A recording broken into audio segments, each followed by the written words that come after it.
what needs to get done and what actually is critical for us right now. Compliments and good wishes, Mr. Minister. You make us proud. He is a distinguished soldier. He's been awarded, actually, literally almost any award you can think of in India. In the army, he got the Ati Vashisht Seva Medal. He retired in 2013 to take on a full-time role in politics and serve the nation in a different capacity. He's been awarded the Arjuna Award, Khel Ratan, and Padma Shri.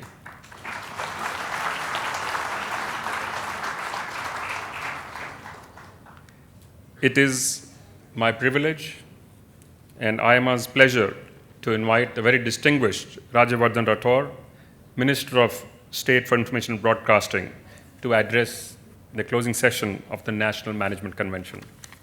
Mr. Rathore, please.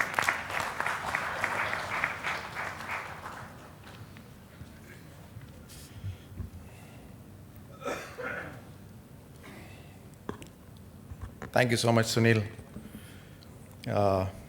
Introductions are always very embarrassing, and then you had to add the word royal as well to add to my embarrassment. I'm nowhere close to royalty, I must confess, and I'm happily so confessing. Mr. Narukar, Ms. Rekha Sethi here, Mr. Sunil Kant, and Firdaus. Congratulations are in order.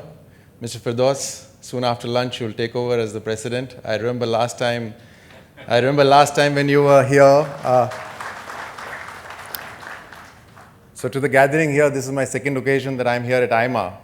And the last time I came, Mr. Firdaus got an opportunity to say the Thanksgiving.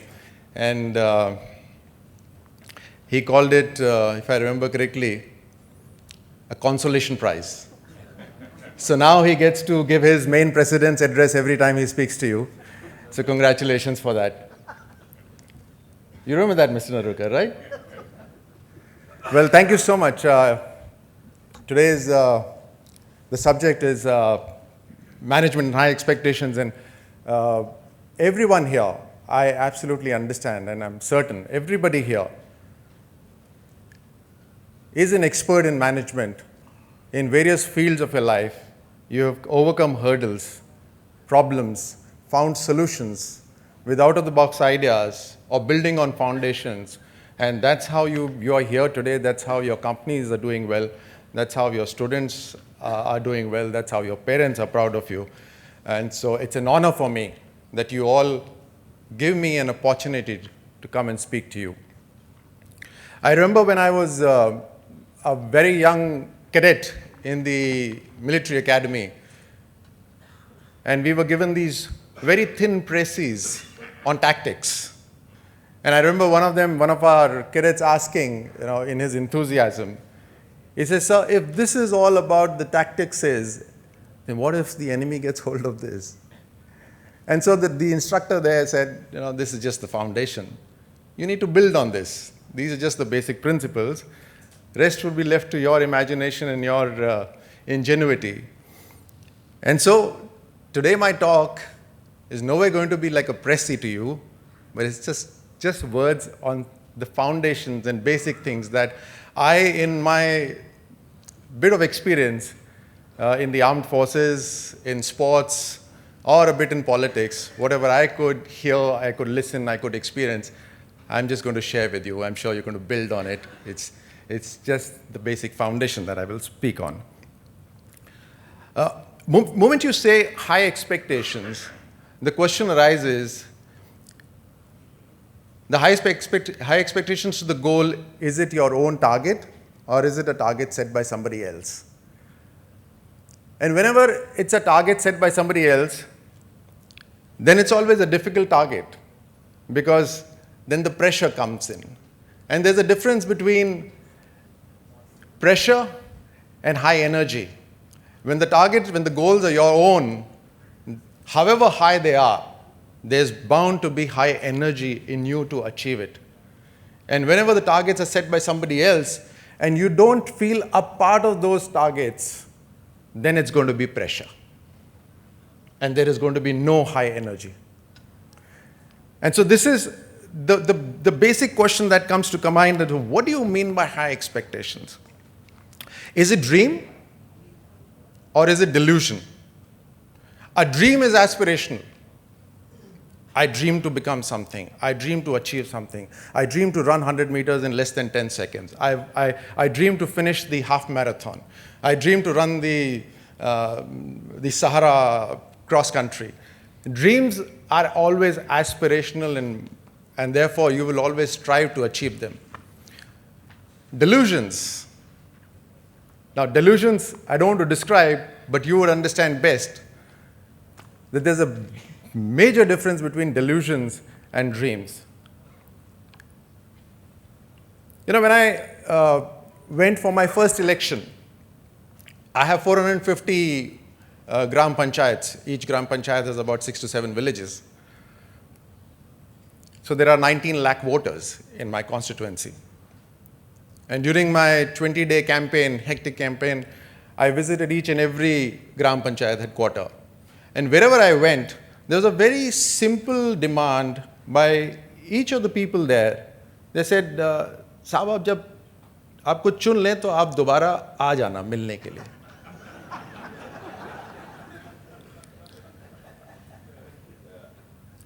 Now, at that point of time, being a soldier, being a sportsman, being committed to the words that you say, I felt, how is it that today in our democracy we have come to this stage where all that the people are asking is just come back and visit us once.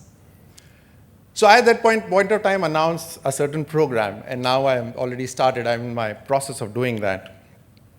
And I now realize why the members of parliament never went back to the villages. Every village has a long list of 30 things to do. And they're angry because for a number of years, nobody has done them. And there's a certain difficulty in the life in a village which nobody, their representatives, is not coming to address it. So there's anger. And I take with me the local government officers with me. So there's anger directed towards them, which has to be controlled at point of times. There, I also come to know who is doing a job well or who is not doing the job well, depending on how these officers have been interacting with the constituency there. So it's a very interesting phenomenon. And I very candidly tell them every time, look, I can't do these 30 things altogether. But I can promise you one thing, that in every gram panchayat of my constituency, at least one work will start. The colleagues who were going with me, who were much more, obviously experienced, initially told me, don't say no to anything, just keep saying yes to everything.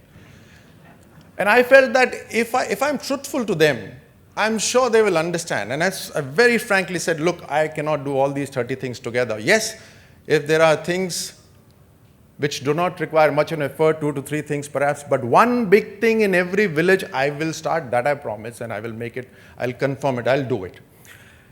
That used to be received by a big applause, and I was surprised.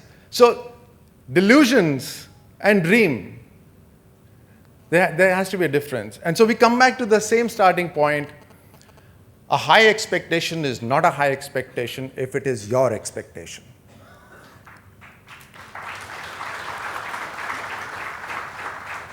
Now, when it is your expectation, obviously you have, so we've separated the high part aside. Now it's your expectation. You want to do it. How do you go about doing it? I'm sure all of us who are here know how to achieve our goals, set our goals. There's a team involved, there's individual skills involved. Finally, it boils down to exactly that. So first and foremost is setting the target. We have to be a long-term target. I want to win the Olympic medal. Fine, that's a long-term target. What do I do with it? I need to get hold of a gun. It can start as basic as that. I need a sponsor. I need a coach. Now, once you start setting targets, you You say, I want to run 100 meters in under less than 10 seconds, so where am I now? Let's presume I told myself, talking of targets, let me just take you back a little bit. I started shooting when I was 28 years old. I saw the shooting range first time when I was 28 years old. I had been a good sportsman. I had a very high level of confidence about myself. And so when it came to the taking on to the Olympic sport, I said 4 years. In 4 years, I'm going to, because Army doesn't give you much time to pursue things which are non-professional, and sports is non-professional. So it was with great difficulty I convinced my senior officers, okay, I said, give me 4 years. And they said, 4 years is a big time. So I said, okay, give me 4 years, in 4 years I'll do it. So I gave myself 4 years time, and nothing happened in the 4 years. But I realized I did start moving closer to the goal, because the 5th year I won. So you set your targets, you set interim targets, and then you start moving ahead. Your progress needs to be measured. I believe that it should be measurable. I believe that you need to have critics around you, and you need to have good friends around you. You need critics so that they can actually put the spotlight on you and say, you're going wrong. And you need to have the ability to sit and listen to them, rather than get angry and annoyed that you are anti me and you're discouraging me. I don't think so. It'll come as a surprise to most husbands. My biggest critic is my wife. So I guess that's the same everywhere in every household. But I listen to her, and how much ever I hate it, she does make sense sometimes. Yeah. Well, since she's not here, I can say sometimes. So it's important to have critics with you who can actually show you the direction, who can say you're not going right. And you also need to have friends who can cheer you up in difficult times. And the best friend of yours is you yourself. And I'll come to that a little while later. So at a time when nobody else is supporting you, at least you need to have the ability to build faith in yourself and say, I can do it, and I will do it. I think I'm good. I think I'm strong. I'll come back to that a little later. Now, how do you create this energy in this whole process? So initially you have set a goal for yourself, and you started working hard towards it. At times there will be pressure. At times there will be critics, not good ones. Sometimes you will feel that perhaps I'm at the wrong place. In those 4 years that I just mentioned to you, at one point of time I did realize, I thought, I've bitten more than I can chew. I was pushed to a corner. I felt everything going wrong in this world is firstly with India, in terms of sports, and then with me.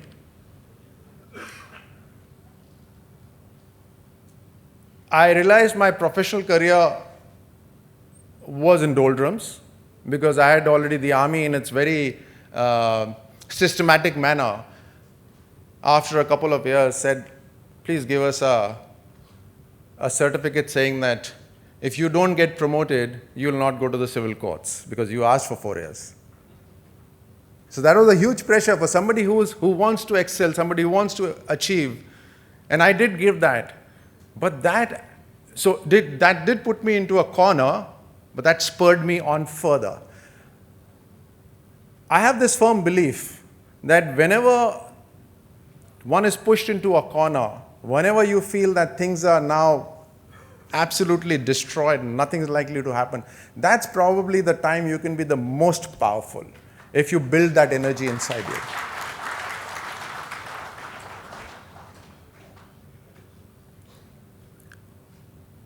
So I, at that point of time, wrote an email to a person abroad who was well thought of. He had great ideas, and I wrote to him that, look, nothing seems to be working.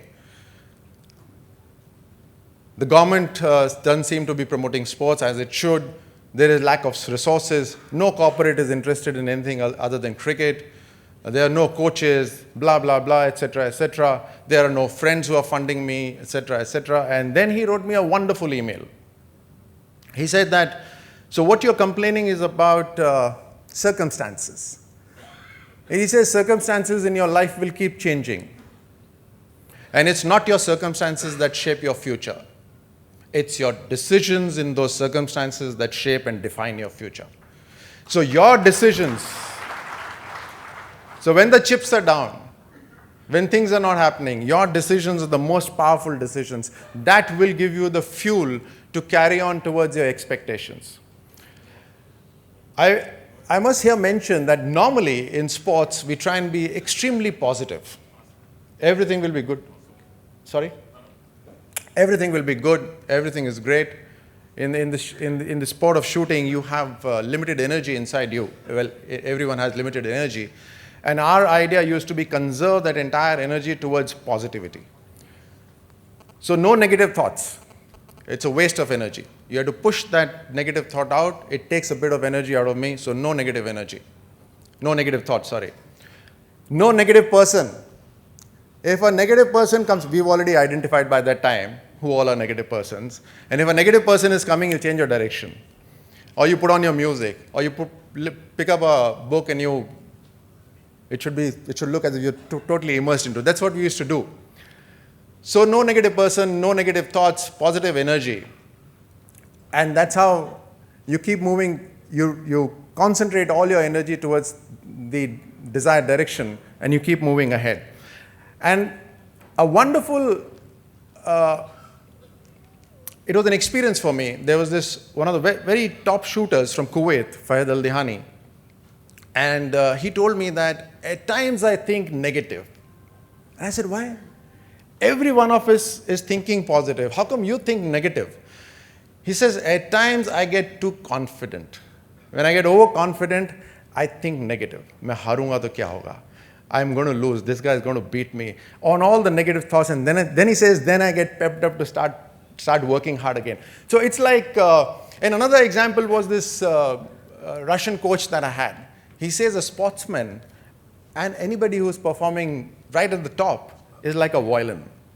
He says, what's a violin? It's a so finely tuned instrument that only at the best time, only at the finely tuned time does it give you the right music. So every manager has to have his team finely tuned out that when everybody is tightened or loosened at the perfect angles, will they give the perfect tune. So you need to create that sort of an environment where your violins in your industry are all finely tuned so you need to manage the expectations. So at what point of time should you take it easy? At what point of time should you feel the pressure so that you have the desired energy to keep moving in the right direction? Then the point comes that, what are you working for? And initially, a lot of us work for, let's say, something that really motivates us. And gradually, we get diverted towards a fabulous car, big parties. There are a whole lot of distractions in life.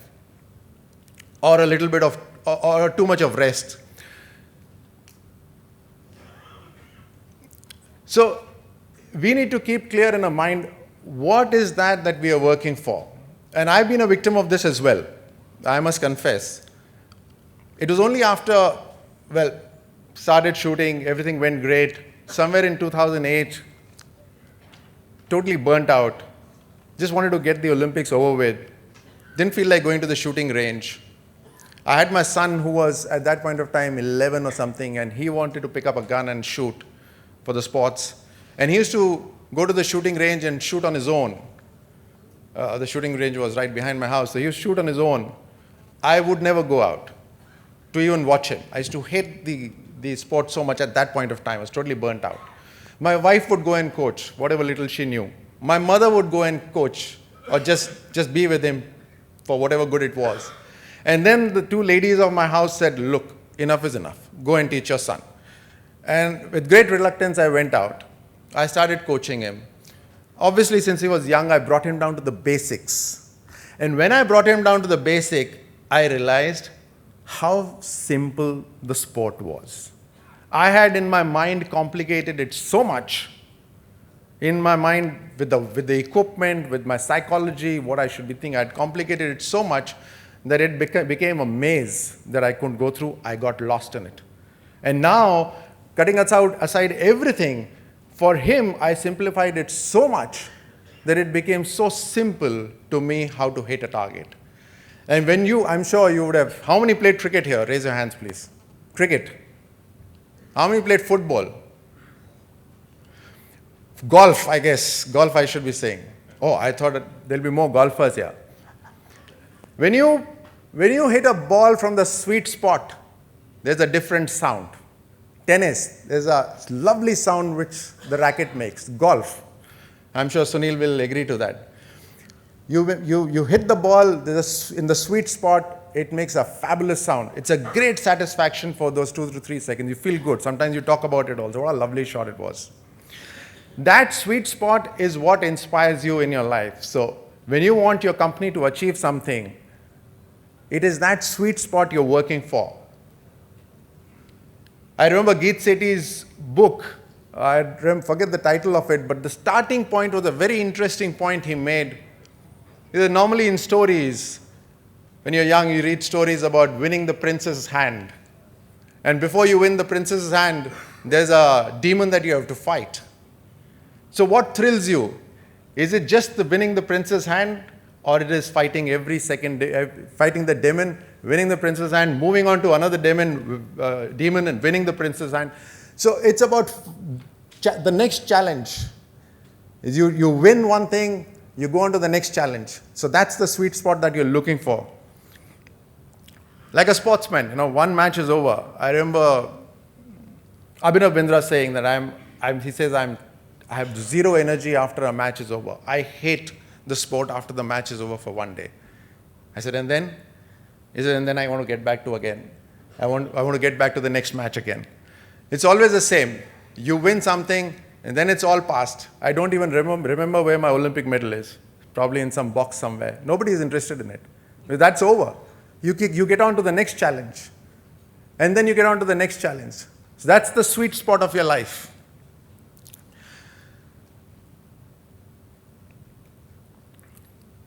In this whole process, you will have a team with yourself. The first most important person in the team is you yourself. And that's where I come back. What do you communicate to yourself? Right in the beginning, I mentioned that it's how you talk to yourself. So there are two ways of communication. One is you communicate to the outside world. And second is what you communicate to yourself.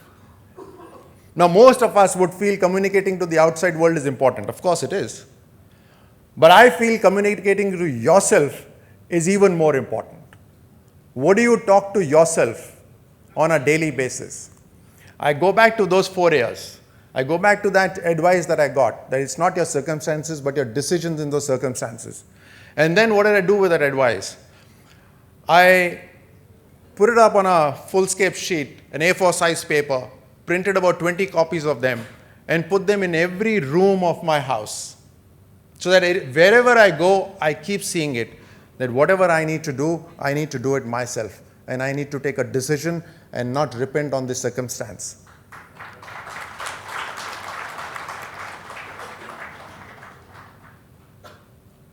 So communication with the outside world, critical, very important.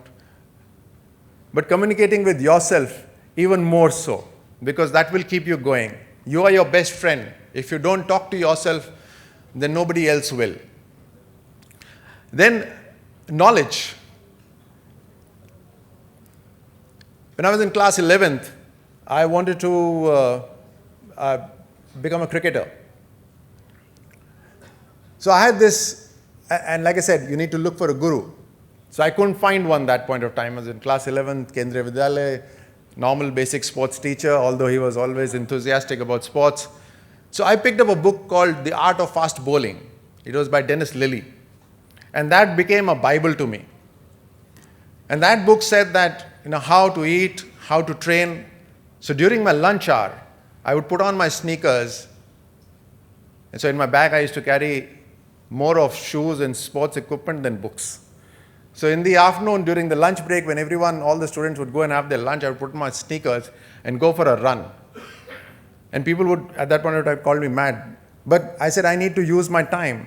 And everything that he did, and that he mentioned in that book, I tried to follow it like a Bible. It moved me ahead in life.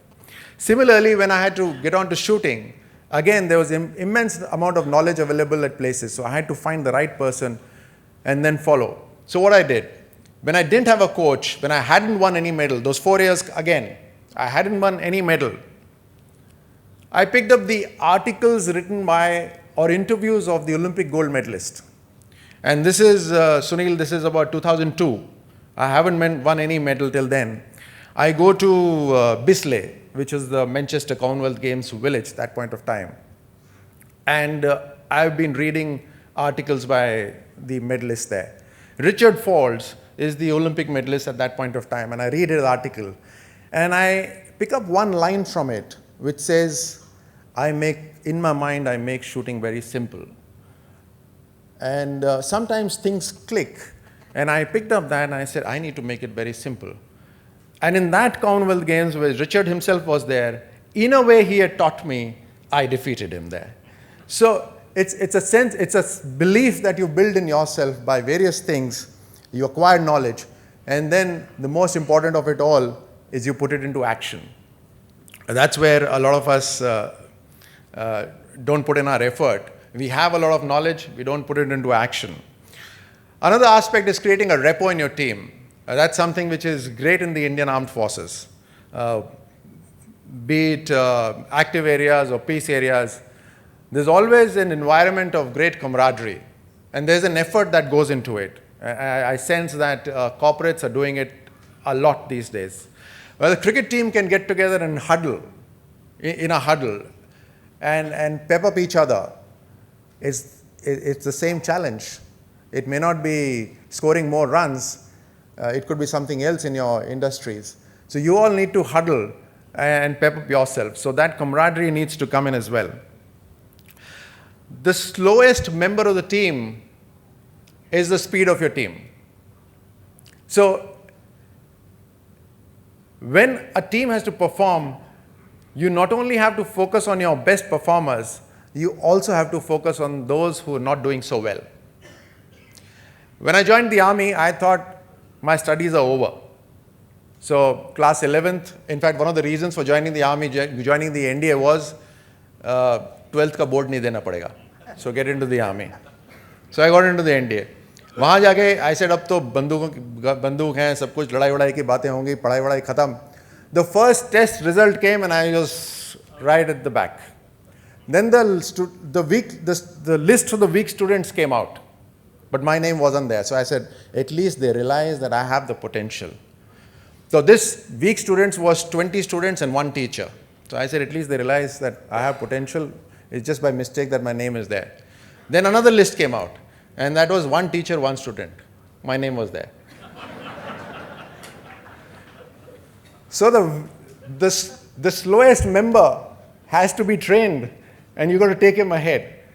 And then when the final exams came, like I mentioned right at the beginning, I measure my movement ahead. Otherwise, how do I know whether I'm moving ahead or not? So my measurements were very basic and simple. 1 refill, 3 days. Ball pen se kaam karte the on the, so I said 1 refill has to finish in 3 days and no extra scribbling here. So I did my mathematics, that was my weak subject. I did my maths, mucked it up so much. By the time the exams came, I could do anything. You could tell me the answer, I could tell you the question. You tell me the second step, ask me, I'll tell you the 4th, 5th step, whatever. So the week was worked on, and the slowest member of the team became faster. So when you do that, one, there is a sense of confidence that comes into the weakest member. There's also a camaraderie that sets in, and the whole team can move ahead. Also, the aspect of discipline. And this discipline cannot be enforced. I'm asked very interesting questions at times. Initially, I was asked. From army to politics, from a disciplined force to dash, dash, dash. So So I said, interestingly, after having actually been through what these people are capable of, I said, interestingly, Army has a set defined rules. If you violate them, there is no civil law. It is an army law, which is very harsh. So therefore, there is a very strong stick there to discipline you, which is good. But I said, here, there is no law, there is no rule, and yet we manage rallies of 5 lakh people and 4 lakh people, and there are karyakartas who once given a task